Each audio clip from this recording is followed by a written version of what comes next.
The scar of the hills. The Rwandan sun beat down on the dusty road, baking the red earth until it cracked like a parched riverbed. A young woman, Clara, walked along it, her bare feet kicking up dust. The air was thick with the smell of smoke and fear. Clara was a Tutsi, and the Hutu militia had been moving through her village, killing anyone they could find. She'd lost her parents, her brother, her whole family, except for her younger sister, Sarah. Clara was determined to protect Sarah, to keep her safe, no matter what. They lived on scraps of food and water, the fear of discovery a constant companion. Sarah was just 7, too young to understand the horrors unfolding around them.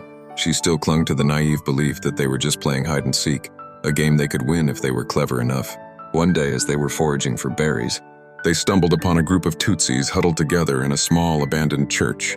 They were refugees, just like Clara and Sarah, running from the same fate. The leader, a man named Paul, saw the fear in Clara's eyes and offered them a place among them. Paul had lost everything too, his wife and children, but he still held on to a flicker of hope. He believed that if they stayed together, they could survive. He taught Clara how to defend herself, how to use a machete, how to read the signs of danger. Once a gentle, bookish girl, became hardened by the brutality she witnessed. She learned to fight for her life, to suppress her fear, to channel her grief into a burning need to survive. Sarah, on the other hand, remained a child, her spirit unbroken despite the hardships they endured. The church became their haven, a fragile oasis in a sea of violence. But their sanctuary was not immune to the horrors that raged outside its walls. The militia attacked. They swarmed the church, their machetes glinting in the moonlight. The refugees fought back with whatever they could find. Sticks, stones, even their bare hands.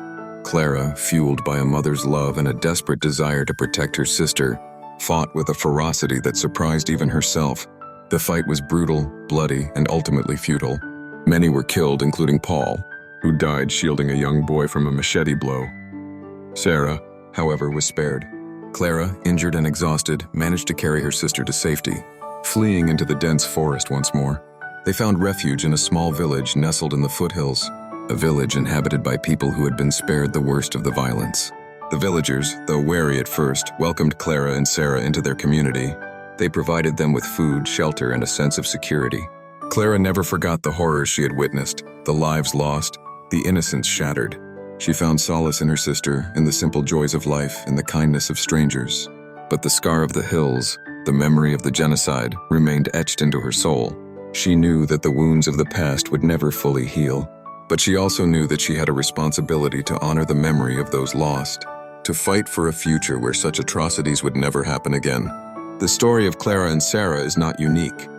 It is the story of thousands of Rwandans who survived the genocide, who carry the scars of violence and the burden of loss. It is a story of resilience, of hope, and of the enduring human spirit, a testament to the power of love in the face of unimaginable darkness.